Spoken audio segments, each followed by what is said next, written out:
안녕하세요. 화면을 제가 보면서 할 건데요. 이거 같이 보이시는 거죠? 예. 네. 먼저 고린도전서. 네. 제가 이렇게 그 영국에 온지 수요일 날 도착했습니다.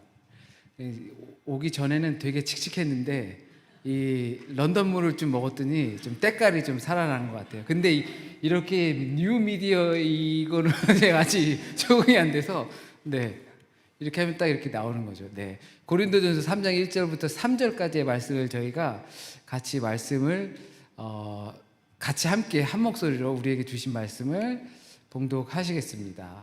형제들아, 내가 신령한 자들을 대함과 같이 너희에게 말할 수 없어서 육신에 속한 자 곧 그리스도 안에서 어린 아이를 대함과 같이 하노라. 내가 너희를 저주로 먹이고 밥으로 아니하였노니 이는 너희가 감당하지 못하였을 것이니와 지금도 못하리라. 너희는 아직도 육신에 속한 자로다. 너희 가운데 시기와 분쟁이 있으니 어찌 육신에 속하여 사람을 따라 행함이 아니리요. 아멘. 오늘 저희에게 주신 하나님의 말씀인데요.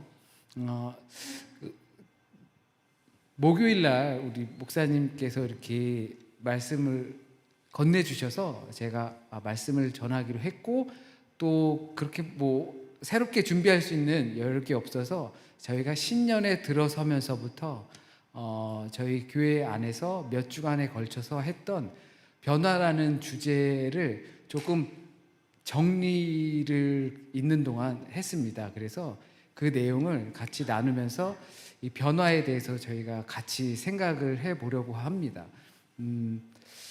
근데 저는 그렇게 생각하거든요. 이게 제가 지금 이 나이에 알고 있는 거는 이미 다 알고 계실 거라고 생각을 하고 있어요. 그러니까 새로운 것은 없는 거죠.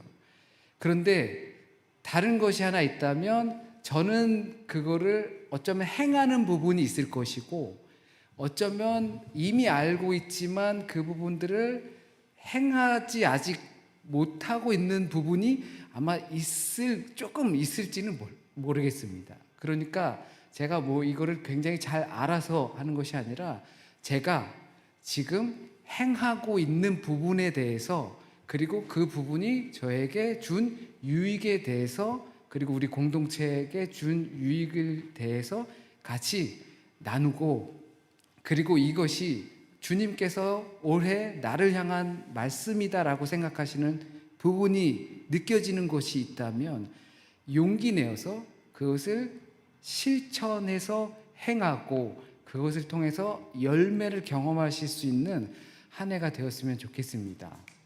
이 변화라는 주제인데요. 이런 말 들어보셨죠?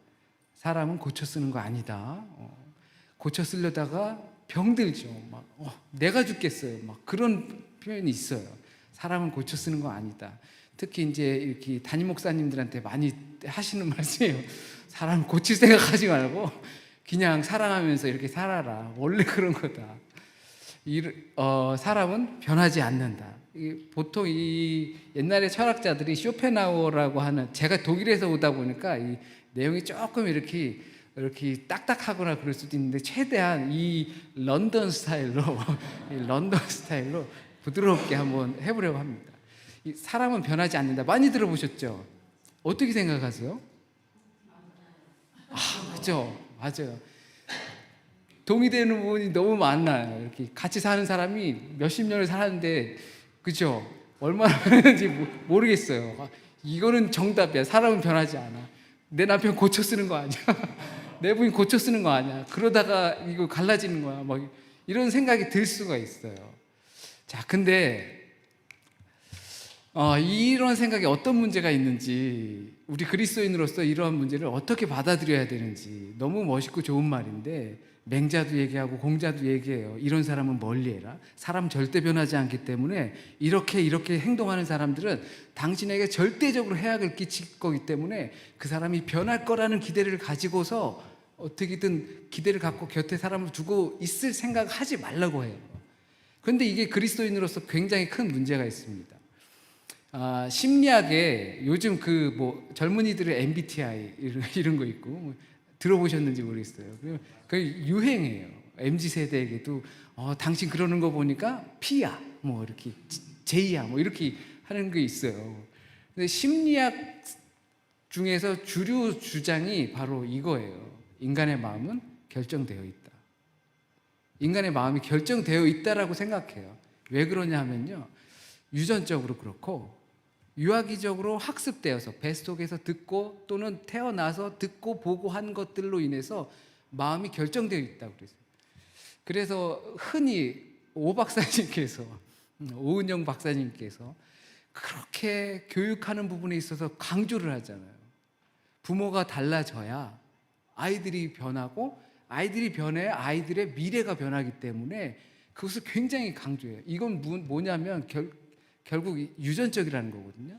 이게 후천적 유전도 결국 교육되어서 된 게 그렇게 된다라는 거예요. 그러면 그거는 절대 안 변한다. 절대 안 변하면 달라지는 것이 있어요. 이 생각을 하고 있으면 우리에게서 달라지는 것이 있어요. 그게 범죄 처벌이 불가능해집니다. 이게 뇌로부터의 자유라는 그 심리학 책이 있는데요. 미국의 저명한 범죄 심리학자가 만든 책이에요. 쓴 책인데, 심리학의 주류가 가지고 있는 주장은 결정되어 있다라는 거거든요. 그러면 결정되어 있기 때문에 내가 범죄를 저질러도 처벌할 수가 없어요.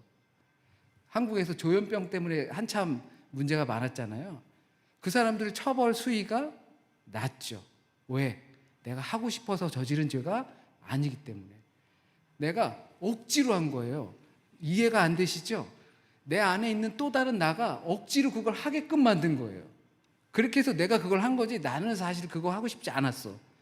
그렇기 때문에 자발성이 없기 때문에 처벌 수위가 낮을 수밖에 없는 거예요. 우리의 인간의 마음은 결정됐다? 그러면은 처벌할 수 없게 되는 거죠. 처벌할 수 없게 되면 기독교인으로서는 어떤 마음이 들어요? 회개하지 않아도 된다라는 아주 치명적인 결론까지고 나올 수 있게 되는 겁니다. 이렇게 되면 하나님의 섭리와 개입을 비판적으로 생각할 수가 있게 돼요. 내 마음이 결정된 게, 내가 이렇게 행동하고 생각하고 처신하는 것은 내가 자라온 환경의 영향이 굉장히 커. 근데 다 그렇게 생각하고 있잖아요. 그렇죠? 그렇게 하면 하나님께서 섭리하시고 우리 인생에 개입하셔서 우리의 기도를 들으시고 응답하시는 거에 대해서 비판적으로 생각할 수 있다라는 거죠. 그게 조금 달라져도 내가 기도하는 것, 내가 원하는 것을 얻고 싶은 기도로 마무리가 될 확률이 매우 높게 되는 거예요. 지금 이 시간까지 이렇게 금요일날 저녁에 나오셔서 찬양하시고 같이 기도하시고 말씀을 듣기 위해서 계신 분들은 저는 분명히 다른 부분이 있을 거라고 생각을 하고 있습니다. 그래서 그리스도인으로서는 그와 같은 생각을 받아들이기 매우 어렵죠. 사람은 변한다라고 우리는 결론을 내려야 합니다. 그런 사람을 봐왔고, 그리고 곁에 두어왔고, 그리고 기대를 하고 있기 때문이에요. 다 안 변한다고 해도 우리는, 사람은 분명히 변해라고 하는 거예요. 그래서 우리도 스스로 변해야 한다고 생각해야 합니다. 왜 그러냐 하면요, 변하지 않으면 죽는다라고 생각을 하셔야 합니다. 내가 지금 이 변화해서 성숙하고 성장하지 않으면 죽는다라고 생각해야 합니다. 오늘 고린도전서에서 바울이 이렇게 얘기했죠. 너희들이 감당하지 못했기 때문에 내가 옛날에는 밥으로 안 주고 젖을 줬다. 이 밥이라는 게 고기거든요. 고기. 수준이 안 됐기 때문에 내가 육식을, 그러니까 씹을 거리를 주지 못했거든. 왜냐하면 그때는 젖을 먹여서 키워야 했기 때문에. 그런데 고린도에 대한 소식을 들은 바울이 분통한 마음이 아직도 젖을 먹어야지만 사는 인생이 됐기 때문에 그런 거죠.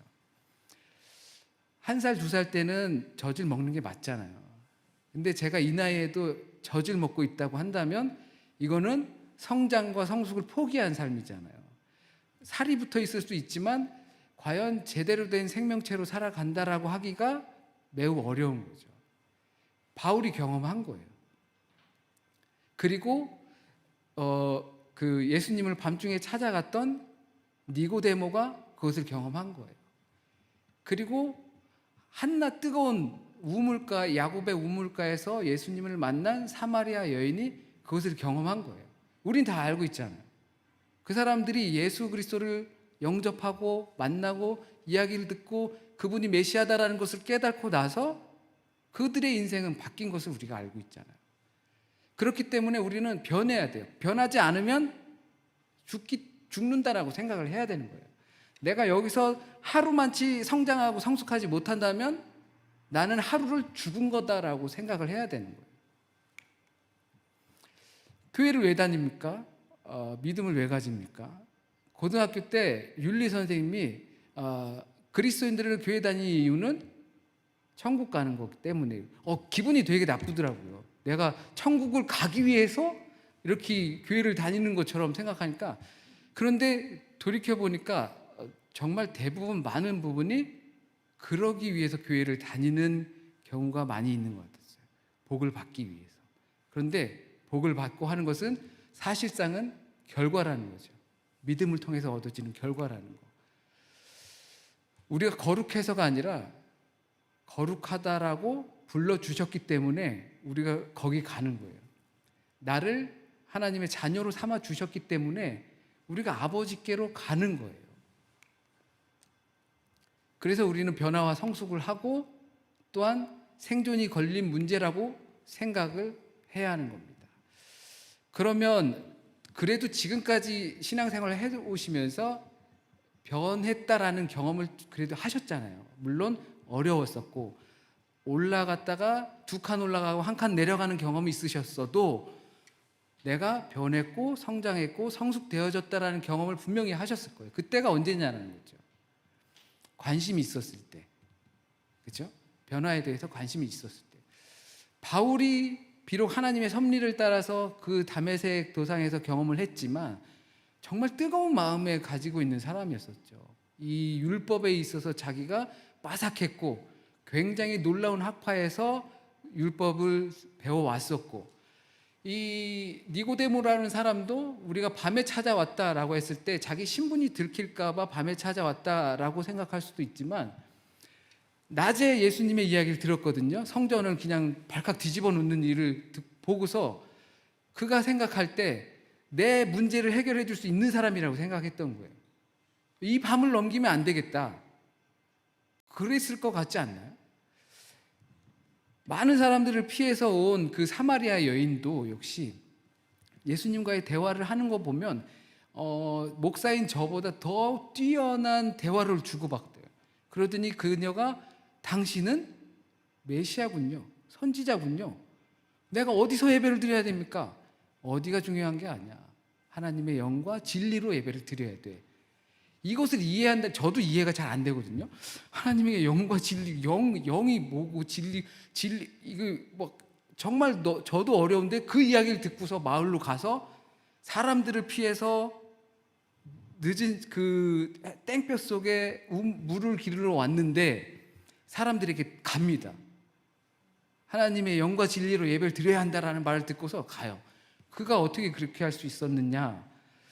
제가 그 성경에는 그렇게 쓰여 있지 않지만 그 인간적 본성으로 그 하나님을 향한 깊은 관심이 그녀와 그 사람들에게 있었기 때문에 하나님의 섭리와 만져주심, 터치를 통해서 그 사람들이 변화와 성숙의 기회를 얻을 수 있었다라고 생각을 합니다. 이 변화의 기회를 받는 것은 누구나에게 다 주어지는 기회는 아니라고 저는 생각을 해요. 그만큼 지대한 관심을 갖고 있을 때 하나님께서 우리에게 그것을 주실 기회를 얻게 되는 거라고 생각해요. 이 늦은 시간까지 기도를 하러 나오셨으니까 기도하실 때 당연히 우리의 절절한 마음들을 하나님께 내려놓습니다. 근데 먼저는 사실 하나님과의 관계가 먼저잖아요. 내가 하나님과 정말 친구 사이, 아버지와 자녀 사이로 이렇게 있을 때 그러면 하나님께서 우리 안에 던져주신 나를 향한 미래를 주신단 말이죠. 안 속에 딱 주셔요. 그러면 내가 그것을 무지중에 기도를 하게 돼요. 하나님의 뜻을 나는 모르지만 주신 것을 알게. 왜냐하면 나는 그분과 매우 친밀한 관계에 있기 때문에 그것을 간구해요. 그런데 그것은 응답된 기도라는 거예요. 왜? 하나님께서 우리 마음속에 네가 구해야 할 것은 우리가 구해야 할 바를 모르기 때문에 성령님께서 우리를 위해 애통하신다라고 하니까 그것을 우리 안에 넣어주셨기 때문에 우리가 그것을 구하게 되는 거예요. 그러면 그것을 구하면 그것은 곧 응답된 기도일 수밖에 없습니다. 그것이 우리가 하나님을 향해서 내가 주님의 자녀로서 얼마큼 성숙되길 원하는지 관심을 갖는 데 있는 거예요. 그런데 관심이 있어도 변하지 않는 이유가 있습니다. 이제 현실적인 문제로 들어갑니다. 방법과 꾸준함과 사람은 변할 수 있다는 확신이 없기 때문에 그래요. 이쪽으로 오는 길은 여러 가지 길이 있을 거예요. 또 어디로 가는 길도 여러 가지 길이 있을 거고, 법대를 가는 길도 여러 가지 방법이 있을 거고 그럴 거예요. 근데 그 어떤 방법을 사용하느냐라, 그리고 얼마나 꾸준히 하느냐라, 그리고 그것을 내가 꼭 해낼 수 있다라는 마음이 있느냐 없느냐에 따라서 우리가 변할 수 있는가 없는가가 달려 있습니다. 고린도 교인들은 그래서 변하지 못했습니다. 변하지 못하는 이유는 이제 현실적인 문제입니다. 자기 의의가 있어요. 특별한 결핍이나 내가 하자가 있다고 여기지 않는 사람이에요. 우리 같이 기도합시다. 아이, 나는 괜찮아. 우리 찬송 이렇게 하고 합시다. 말씀 공부합시다. 하나님을 더 깊이 압시다. 아이, 난 괜찮아. 많이 했거든요. 안다고 생각하거든요. 그리고 그거에 대한 내 결핍이 있다고 생각하지 않아요. 있을 수 있겠지. 그렇지만 내가 그렇게까지 할 정도는 아니라고 생각해, 나는 개인적으로 말이지. 그러면 자기의 의의가 쌓이게 되면 우리는 변할 수가 없어요. 왜? 필요를 느끼지 못하거든요. 현재 자신에 대해서 매우 만족하는 사람, 나는 괜찮아. 너는 필요한 것 같아. 근데 나는 괜찮아. 그러면 절대 변할 수가 없습니다. 이것이 바르지 못한 비교 대상이에요. 우리가 다른 사람과 비교했을 때 저 사람보다 조금 우월할 수 있어요. 조금 나을 수 있어요. 분명히 그럴 수 있어요. 그런데 우리가 비교 대상을 찾을 때 나보다 좀 못한 사람을 비교 대상으로 잡는다라는 거예요.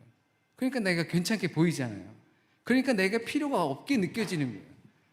왜 나보다 더 훌륭한 신앙이 있는 사람, 1급수에서 신앙생활 하는 사람, 왜 그 사람을 표대로 잡고서 내가 변해야 될 필요성이 있다는 것을 하지 않고 나보다 조금 덜한 사람, 그런 사람을 향해서 비교 대상을 삼느냐라는 거죠. 그러면 절대 우리는 변할 수가 없게 됩니다. 그렇게 되면 내가 회개를 해도요, 온전한 회개가 되지 못해요. 하나님, 우리가 우리의 죄를 회개합니다. 근데 내 죄가 뭔데? 나는 부족함을 못 느끼거든요.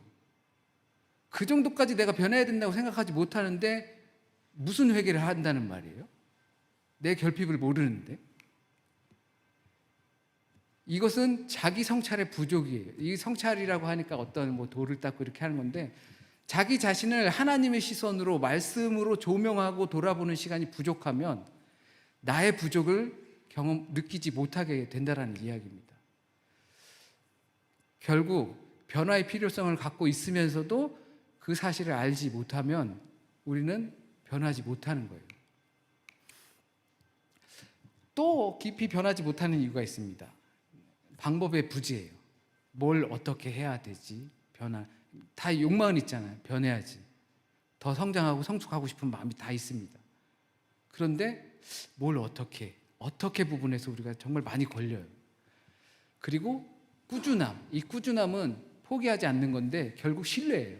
내가 변할 수 있다라는 거에 대한 신뢰가 없는 거예요. 해봤어. 내가 안 해봤겠어. 내가 신앙생활이 몇 년인데 해봤지. 안 변하더라. 변할 때까지 해야죠. 그 결과가 날 때까지 해야죠. 농사 져보신 분들 계실지 모르겠어요. 농사 이렇게 딱 졌는데, 제가 처갓집이 당진이거든요. 당진 고구마가 맛있습니다.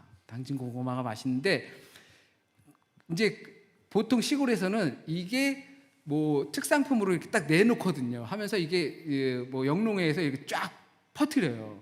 그러면 처음에 시도할 때가 있을 거 아니에요. 처음부터 당진 고구마가 맛있었겠어요? 호박 고구마도 있는데. 근데 처음 시작했을 땐 잘 안 돼요. 저희 장인어른이 이거 처음 수확을 하시는데 이 딸딸이 이 경운기를 가지고 이렇게 괭이로 이렇게 다 파시는 거죠. 근데 이 괭이 끝이 날카로우니까 절반은 잘려나가요. 아까워 죽겠어요. 저 독일에서 들어가가지고 허리 아프고 무릎 아프고 막 장모님이 목회가 났니 농사가 났겠니 그러니까 저는 죽어도 목회할래요. 그나마 다행이다.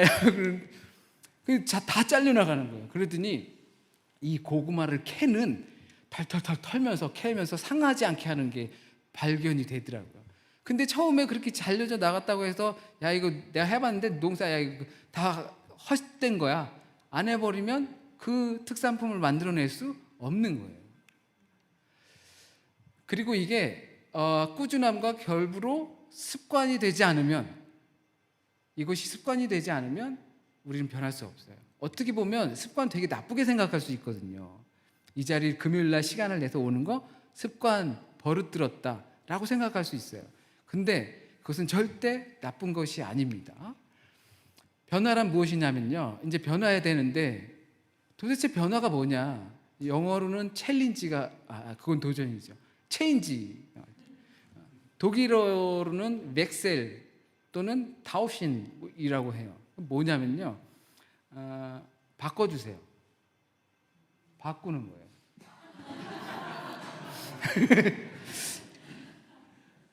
여기서 뭔가 대단하게 생기는 게 아니고요, 뭔가 바뀌는 거는 이게 바꾸는 거예요. 근데 뭐가 바뀌는 거냐면요, 습관이 바뀌는 거예요. 뭔 습관이 있어요. 루틴이 있죠. 유명한 운동선수들은 다 루틴이 있어요. 농구공을 꼭 3번 이렇게 튀긴 다음에 뭐 슛을 쏴야 잘 들어가는 루틴이 있어요. 근데 그 습관이 깨지면 여지없이 골을 못 넣는 거예요.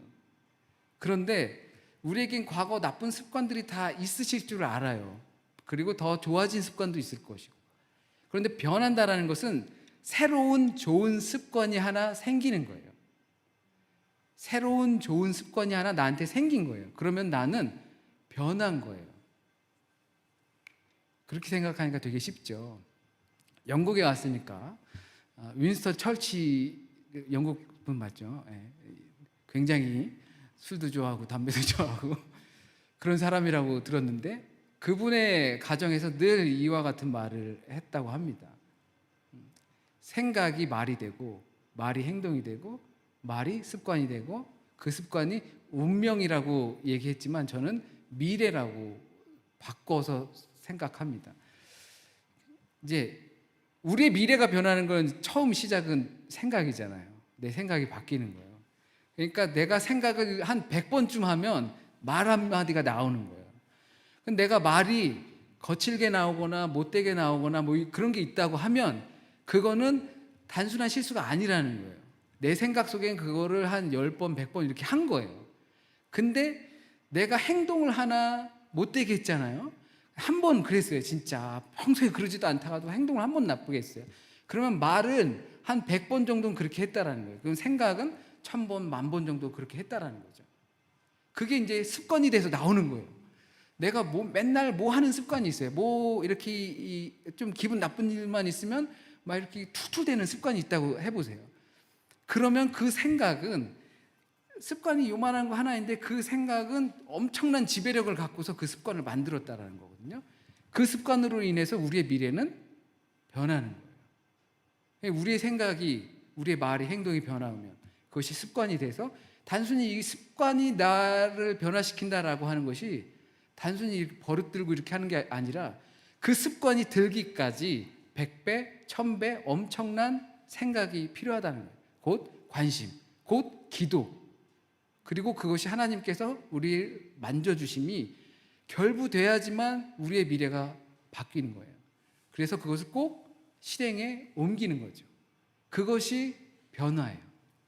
습관 하나 괜찮은 습관 하나 들이는 거죠. 우리 신앙인으로서 정말 쉽지만 아주 간단하면서도 괜찮은 습관 하나 들이는 것. 저희는 정말 애들이랑 정말 심플한 습관을 하나 들였습니다. 아침에 학교 갈 때 이제 돌아가면서 하나님, 제가 하나님 하면 여기 하나님, 하나님, 하나님, 하나님, 하나님. 되게 유치하죠. 침 튀네. 그냥 이렇게 하면서 학교를 가는 거예요. 저녁에 자기 전에 성령님, 성령님, 성령님, 성령님, 성령님. 그거 안 하면 안 자요, 일단. 기분이 나빴어요. 기분이 나빠. 애들한테 삐졌어요, 제가. 그래도 해야 돼요, 성령님. 그러면 풀려요. 그런 경험들 다 있으시죠? 이게 습관이거든요. 습관이 생기면 내 생각이 안 바뀌니까 습관으로 내 생각을 바꿔버리는 거거든요. 그래서 실행에 옮길 수 있도록 하는 습관은 무엇인가? 저는 이게 말하는 걸로 이렇게 말씀을 드렸지만, 제가 오늘 진짜 말씀드리고 싶은 건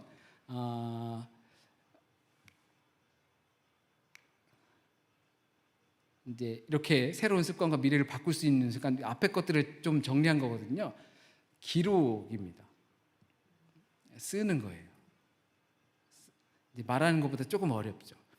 제가요, 우리 목사님께서 이 대형 박물관을 구경시켜 주시고 또 웨슬리의 유적지들을 구경시켜 주셔서 이렇게 제가 찍은 사진이 아니라 인터넷에 올라온 사진입니다. 예, 그걸 했는데 이게 다들 막 탐사하시고 하셨다면서요. 참 정말 대형 제국에 사시니까 이런 것도 보고, 독일은 소세지밖에 없어요. 근데 이게 뭐죠?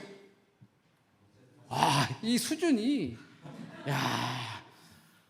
이 수준이 역시 다르셔요. 로제타 스톤. 로제타가 여자는 아닌데. 자, 이게 기록의 중요성을 여기서 발견할 수가 있어요.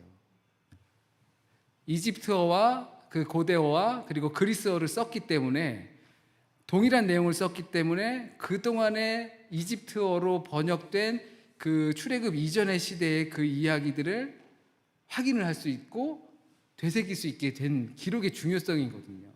뿐만 아니라 바벨론에 관한 이야기, 여러 가지 신화에 관한 이야기도 이 기록을 통해서 발견했어요. 이것도 올더스 게이트를 한 300m 밖에서 제가 보면서 제가 찍은 사진이 아니라 인터넷에 나온 사진이에요. 존 웨슬리의 회심을 자기가 일기장에 쓴 내용을 기록한 거잖아요. 그걸 이렇게 만드는 거죠. 기록이에요. 그런데 이 둘에 큰 차이가 있어요. 그 고대 비신앙인의 기록과 신앙인의 기록에 큰 차이가 있습니다. 변화의 필요성과 성숙하고 싶다는 욕망이 있느냐 없느냐의 차이가 있어요. 그 대형 박물관에 가면 그 기록된 내용들이 성경의 역사를 거의 고스란히 담고 있다라고 알고 계시잖아요. 맞아요. 근데 그 사람들은 하나님을 믿었을까요? 사실을 기록했는데 왜 안 믿죠? 안단 말이죠. 아는데 안 믿어요. 그랬대. 혹 우리가 그런 신앙은 아닌지. 왜냐하면 변화의 필요성과 성숙하고 싶은 욕망이 우리가 그 안에 없으면. 근데 웨슬리는 자기가 그날 느꼈던 그것을 기록했어요. 일기를 썼단 말이죠. 기록이라고 표현하니까 그렇지만 일기라고 표현하셔도 좋아요. 혹시 그 유기성 목사님의 이 영성일기에 관해서 알고 계신지, 이 수준이 다릅니다. 수준이 달라요. 고차원이에요, 고차원. 그거라고 보셔도 좋을 것 같아요. 나의 일기를 쓰는 거. 제가 이거에 이렇게 집중적으로 하게 됐던 거는 2020년 4월 23일 09시 20분이라는 이야기는 그냥 지어낸 이야기입니다. 제가 느낄 때도 이대로는 안 되겠다. 제 신앙과 제 영적인 상태나 이런 상태, 이대로는 안 되는 거 아니야? 그때부터 일기를 썼어요. 일기를 쓰면서 제가 경험한 거예요. 그냥 내가 성숙되어져 가고 있구나. 그러다가 이런 마음이 들었습니다. 한 1년 썼죠. 그리고 나서 이제 저 혼자 아내랑 같이 썼거든요. 이쯤 되니까 됐다. 야, 됐다 하고 쓰기를 멈췄어요. 멈추니까 그냥 바로 바로 추락을 하더라고요. 자꾸 짜증도 내고 막 이렇게 신경질적으로 변하기도 하고 바로 추락을 해요. 그러다가 올해 들어서 다시 시작해야겠다라는 마음이 들었던 거는 뭐냐면, 이미 제가 경험을 했기도 했고, 그리고 많은 사회학자들이 네가 안 해서 그런 거지 하면 분명히 결과가 있는데 왜 안 하냐. 이게 이렇게 신앙인들이 이야기하는 게 아니라 사회학자들이 이미 이거 기록을 통해서 자신의 성숙도랑 변화를 경험하는 건 이미 데이터가 있는데 왜 안 하냐라는 거예요. 제가 이 기록을 하면서, 일기를 쓰고 하면서 달라진 점들이 있어요. 제 자신의 상태를 점검하게 되었어요. 내가 상태가 어떤지, 내 관리를 어떻게 하고 있는지, 관리를 해야겠다라고 마음먹었던 부분들을 내가 잘 지키고 있는지. 이렇게 되면 제 생각을 알 수 있어요. 내가 무슨 생각을 하고 사는지. 목사라는 작자가 교회 강단이나 어디 신방하거나 이렇게 하면은 좀 괜찮은지 모르겠는데, 어디 혼자 있고 아니면 이렇게 좀 기분만 좀 안 좋으면 이렇게 제 생각을 알 수가 있게 돼요. 그것을 왜냐하면 다 기록하기 때문에. 그것까지 기분 나빴다, 더러웠다, 저 사람이 나한테 쓸데없이 했는데, 어느 날은요 자동차를 타고 가다가 이렇게 좌회전을 딱 하는데 자전거를 칠 뻔했어요. 근데 여기는 다르죠. 독일은 좌회전을 마음대로 하면 안 되는데 부딪힐 뻔하다가 피해 가더니 뒤에 오는 남자친구가 저의 차의 창문을 막 두드리면서 문을 열면서 내리라고, 너 정신 나갔냐 그런데 너무 애들은 뒤에서 울고. 그래서 이제 속 같으면 이렇게 화를 내고 싶다가도 이제 생각이 나는 거죠. 내가 관리 대상이라는 거를. 그러면서 그 사람에게 일단은 미안하다고 하지만 이게 앙금이야. 그냥 안 사라져요. 며칠을 가요. 내가 그때 뭘 그렇게 잘못했냐. 자전거 왼쪽으로 가면 안 되고 오른쪽으로 가야 되는데 그 생각이 들어요. 며칠 가요. 그럼 다 일기장에 쓰는 거예요. 솔직히 말해서 그놈들이 나쁜 놈이지. 써요. 다윗의 기도 같아요. 하나님 저것들 다 때려잡아주면서 쓰는 거예요. 하나님께 다 말하는 거예요. 사람한테 말할 수 없잖아요. 사람한테 말하면 안 그래도 그렇게 고차원적인 사람이 아닌데 은혜가 다 떨어지잖아요. 목사 입에서 그런 얘기 나오면. 그러니까 하나님께 다 거기다 다 쓰는 거예요. 그 일기장은 하나님과 나의 대화장이 되는 거거든요. 그래서 내가 무슨 생각하면서 살고 있는지 알 수가 있어요. 그렇게 되면 내가 스스로를 돌아볼 수 있는데 방해되는 것들, 가장 대표적인 게 핸드폰이죠. 유튜브라는 게 뭐만 좀 찾아봐야지 딱 찾아봤다가 자꾸 그냥 자꾸 엉뚱한 데로까지 갑자기 가다 이상한 이단 얘기까지 다 가게 되고 그래서 나를 돌아볼 수 있는 시간과 정해진 약속, 하나님과의 약속 또는 나와 개인적인 약속, 나를 관리하기 위한 약속들을 위해서 그것을 정리하게 됩니다. 왜냐하면 내 상태를 알기 때문에. 그래서 우선순위를 정할 수 있게 돼요. 기억에 남는 하루. 이게 제가 너무나 좋아하는 부분입니다. 오늘 뭐 했는지 알아요. 오늘 뭐 하셨어요? 그때마다 계속 이렇게 기록을 하거든요. 저는 몰아서 하는 게 아니에요. 그때마다. 또 아니면 생각해놨다가 적을 게 없으면 가서 꼭 기록 먼저 하고. 그러면요 내 하루가 풍성해요. 내가 뭐 했지 실수한 것도 있지만 근데 그 실수를 어떻게 극복했지, 잘 참았지, 아니면 좀 이렇게 좋은 표현으로 순화됐지. 그러면 그 하루가요 선명해져요. 기억에 남는 하루가 돼요. 물론 내일 가면 잊어버립니다. 그런데 오늘 저녁엔 적어도 내가 뭘 했는지 흐리멍텅한 하루가 아니에요. 분명한 하루가 되더라고요. 그래서 하루가 선명하니까 달라지는 점은 회개와 감사가 분명해요. 뭘 감사해야 될지를 알아요. 내가 무슨 하루를 보냈는지 어떤 하루를 보냈는지 알기 때문에. 그러다 보니까 내가 뭘 잘못했는지 내가 어떤 실수를 했는지 알기 때문에 회개할 것도 분명해져요. 하나님 그때 그거 저 잘못한 것 같아요. 용서해 주세요. 더 성숙할 수 있게 해주세요. 라고 하거든요. 회개합니다. 죄를 짓다가 와서 우리 하나님 예배 드립니다. 도대체 뭘 회개하신다는 거예요? 뭐 어떤 거?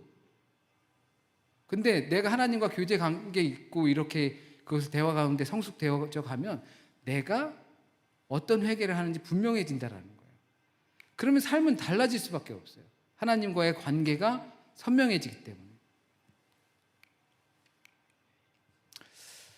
그로 인해서 우리 신앙생활은 보다 풍성한 신앙생활이 돼요. 조금 단조롭게 느껴질 때도 있고 조금은 루즈하게 느껴질 때도 있고, 그런데 그 하루가 기억에 남는 하루가 되고 선명한 하루가 되고 내가 무엇을 회개해야 할지 무엇을 감사해야 할지 분명해지니까, 그러니까 우리의 신앙생활이 풍성해진단 말이죠. 기도도 아주 솔직해지게 돼요. 단순하게 하게 될 수밖에 없습니다.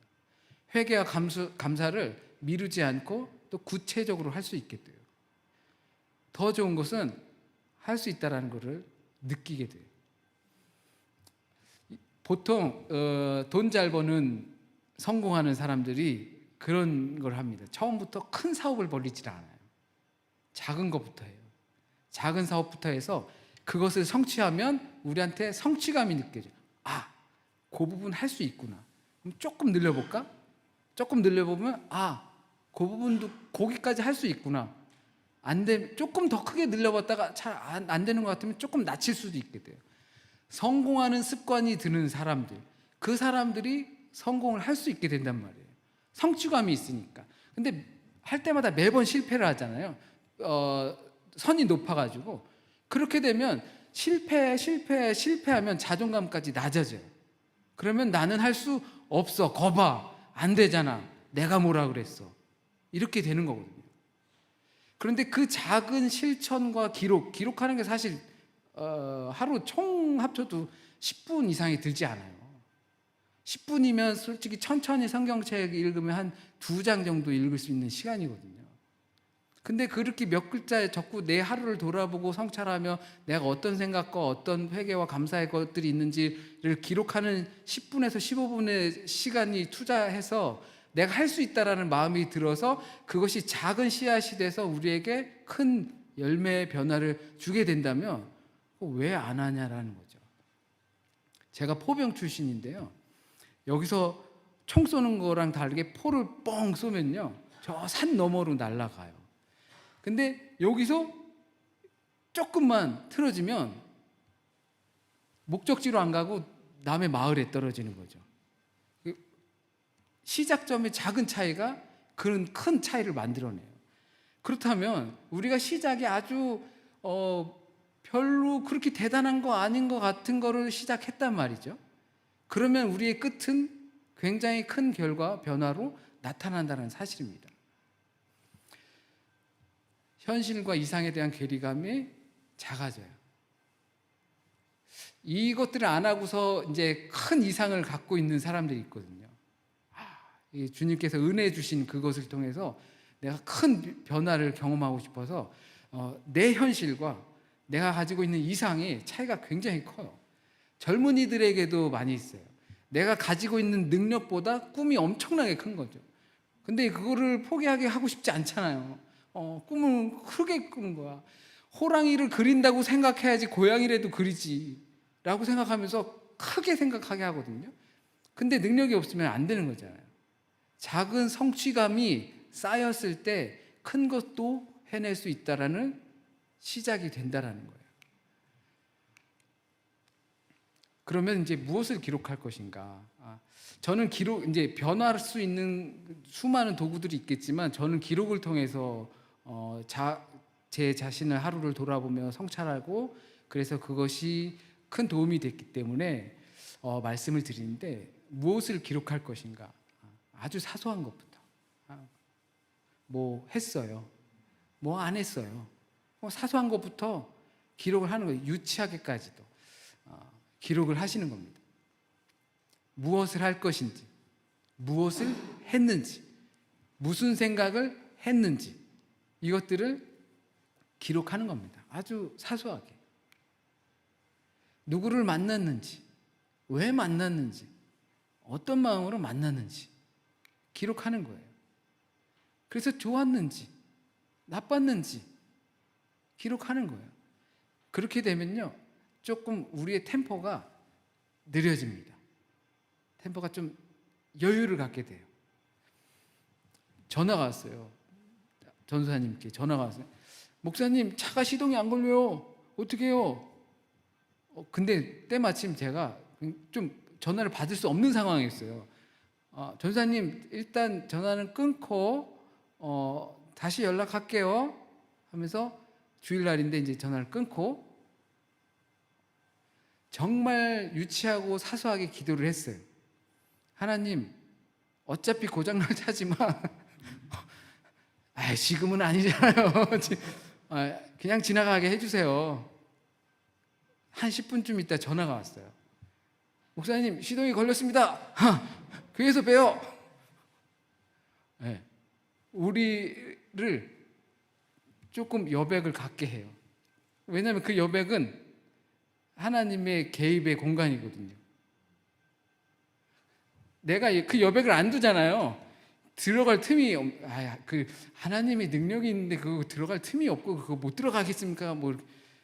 그렇게 생각하지 마시고 우리의 현실적으로 그 신앙을 개입하기 위해서는 우리가 하나님께 틈을 주지 않으면, 그러면 하나님도 그 틈을 통해서 역사하시지 못해요. 개입하시지 못하는 거예요. 더 중요한 건 습관이 그것이 되어야 합니다. 나에게서 그 습관이 되면 그 여유를 만들게 돼요. 공간을 만들게 돼요. 내 생각과 생활 패턴 안에 하나님께서 역사하실 수 있는 공간을 만들어내게 되는 겁니다.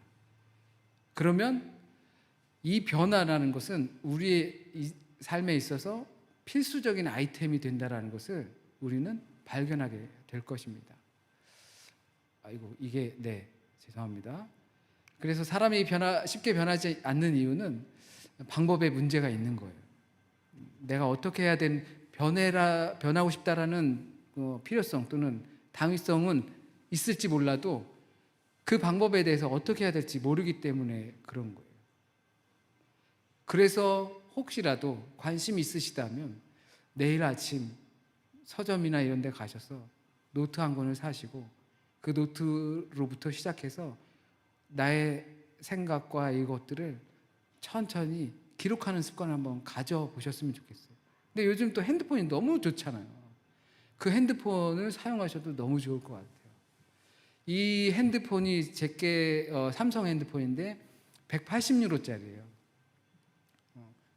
한 150파운드 정도 되는 건가요? 근데 이게 1800유로짜리 핸드폰보다 더 귀한 핸드폰이에요. 그렇게 만들 수 있는 게 대충 뭔지 아실 것 같죠? 남들이 봤을 때 이거는 정말 가치 없는 어떤 그냥 보통의 시장에서 돌아다니는 무언가가 있을 수 있어요.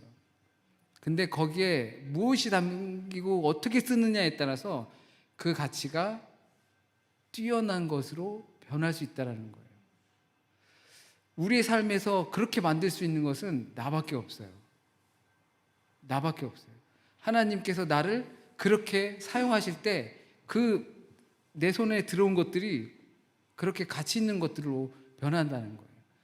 방법에 문제가 있으시다면 그리고 변하고 싶은, 성숙하고 싶은 욕망이 있으시다면 내일 아침 일찍 나가셔서 또는 장보러 나가실 때 노트 한 권 장만해 보시기를 추천을 드립니다. 그리고 나는 변할 수 있다라는 확신을 꼭 가지세요. 그러니까 이게 이제 조금 표현이 잘못되면 이게 하나님이 빠져버리면 안 돼요. 이게 좀 쉽게 설명하기 위해서 그런 건데요. 나는 할 수 있어. 절대 저는 못해요. 저는 못해요. 주님께서 하실 수 있다라고 선포하는 거를 그걸 나한테 하는 거거든요. 하나님께서 나를 변화시킬 수 있어라는 거예요. 그럼 나는 그 일 도구를 기록을 하는 일로 통해서 내 하루를 점검하는 걸 하는 거예요. 그렇기 때문에 나는 절대로 변할 수밖에 없어라는 것을 확신을 갖고 살아가는 것입니다. 이것은 젖을 떼고 이제 밥을 먹고 오늘 사모님께서 아구찜을 너무 맛있게 먹거든요. 제가 싹 다 먹었습니다. 그래야 그런 것도 먹죠. 그렇잖아요. 하나님 아버지와의 관계 속에서 제가 계속 젖만 먹고 있으면 먹을 게 얼마나 많고 좋은 게 많은데 너는 왜 계속 젖만 먹으려고 하냐. 변화하고 성숙돼야 그래야 고기도 씹을 거 아닙니까? 생존의 문제라고 생각하세요. 내 미래가 달라지는 문제라고 생각하면 그래도 안 하실래나? 사실 어렵긴 어렵습니다. 제가 거의 지금 올해부터 계속 똑같은 주제로 똑같은 이야기를 계속 해도 쉽지는 않습니다. 물론 그렇죠. 3, 40년 여기는 다 3, 40대신 것 같은데 그렇게 신앙생활 해오면서 고착된 것들이 얼마나 많겠습니까? 그 변하는 건 뭐라고요? 새로운 습관 하나 들이는 거예요. 그 다음에 내가 변하면 또 새로운 습관을, 좋은 습관 하나 들이는 거예요. 그렇게 우리는 변해가는 것이에요. 이게 생존의 문제라고 생각을 하셔야 합니다. 그래서 실행을 옮길 수 있는 아주 작은 것이 우리에게 습관이 되어야 합니다. 그것이 저는 기록 또는 일기, 노트 필기라고 생각을 하는 겁니다. 말씀을 들으시죠. 사실 제 설교는 그렇게 적어둘 건 없습니다. 말씀 전하는데. 근데 딱 한 가지만 우리는 기억할 수 있잖아요. 그죠? 한 가지 얘기만 계속 했잖아요. 한 가지 기억하실 수 있을 거예요. 근데 그게 고레스 칙령보다 더 강한 힘을 가졌으면 좋겠어요. 그거를 마음판에 제대로 새기는 거예요. 별로 어려운 일은 아닌데 실행에 옮기기가 그리고 꾸준히 하기가 그 과정 속에서 실패를 하다 보니까 내가 변할 수 있다는 확신을 갖기가 어려운 것뿐이죠. 나를 믿지 말고 그 일을 행하시는 하나님을 믿으시면 우리는 분명히 할 수 있다는 겁니다. 변화와 성숙은 목적이 아니라 우리의 영적인 관리를 통한 결과입니다. 내가 나를 영적인 관리를 하게 되면 변화와 성숙의 결과를 만날 수밖에 없는 거예요. 열매를 볼 수밖에 없는 것이고요. 오늘 조금이나마 이렇게 정리를 해서 여러분과 변화에 대해서 이야기를 나눴습니다. 오늘 하루만큼 더 성숙된다라는 게 좋은 사람이 된다는 게 아니라 한 걸음 주님께 더 가까이 갔다라는 것 아니겠습니까? 그렇게 되셨으면 좋겠어요. 어느 분들이 그러더라고요. 천국 가서 주님 만나면 이제 주님 뵙고서 주님 얘기 많이 들었습니다. 얘기만 들은 거죠. 살아가면서 내 옆에서 같이 계시고 내 이야기를 들으시고 나를 만져주시고 인도해 주시고 때로는 같이 울어주시고 때로는 같이 웃어주시는 그분을 직접 얼굴과 얼굴을 맞대면서 보게 되면 얘기 많이 들었습니다 라고 하지 말아야 하지 않겠냐라는 거죠. 그게 우리가 이 땅에서 살아가면서 주어진 숙제 중에 하나가 아닐까 생각해 봅니다. 2023년 어떻게 보면 경제적으로 더 어려운 시기를 보낼 수 있다는 판단들이 되게 많습니다. 그런데 영적으로는 훨씬 더 성숙되어지는 2023년 한 해가 되어지기를 멀리서나마 기도를 드리겠습니다. 같이 잠시 기도드리겠습니다. 사랑의 주님, 우리를 지극히 사랑하심을 우리가 마음으로 알고 또한 입으로 고백하고 시인합니다. 주님의 사랑 외에는 우리가 이곳에 있을 이유도, 이곳에 살 수 있는 이유도 없음을 또한 주님의 뜻을 의지하여 기도합니다. 그러나 우리에게 주어진 삶과 환경을 살아갈 때에 그것이 전부가 되지 않게 하나님 인도하여 주세요. 주님을 이야기로만 듣는 자녀들이 아니라 주님을 경험하고 또 주님께서 우리에게 보여주시고 알려주신 것들을 우리의 삶의 흔적 속에 차곡차곡 정말 놀랍게 쌓아서 내가 자녀들에게, 내 아내와 남편에게 줄 수 있는 게 없지만 이렇게 나와 동행한 주님의 은혜가, 주님의 임재하심이 함께하고 있다는 것을 줄 수 있고 또 보여줄 수 있는 우리 믿음의 신앙이 될 수 있도록 하나님 인도하여 주세요. 은혜 베풀어 주신 것 감사합니다. 오늘 하루를 살게 하신 것 감사하고 그 하루 속에서 번뜩번뜩 우리를 깨닫게 하여 주신 것 하나님 감사합니다. 내일도 우리에게 그와 같은 풍성한 삶, 분명한 삶, 명백한 삶을 우리에게 보여주실 텐데 그 은혜를 사모하며 살아가는, 그 은혜를 사모하며 이 저녁을 보내는 주의 자녀들 될 수 있도록 하나님 인도하여 주세요. 우리가 서로 멀리 떨어져 있지만 더욱더 서로 좋은 믿음의 소식들을 전하는 관계가 될 수 있게 인도하여 주시고, 또한 이 시간 하나님 혹시라도 주님의 뜻과 맞지 않는 것이 있다면 우리의 생각과 우리의 기억 속에서 온전히 지워주시고, 온전히 이 시간을 통하여서 우리가 들어야 할 그 한 가지 말씀 우리에게 주셔서 뿌리 내리고 열매 맺게 인도하여 주세요. 오직 주님 의지하여 이 모든 말씀 우리 주님 예수 그리스도의 이름으로 기도드립니다. 아멘.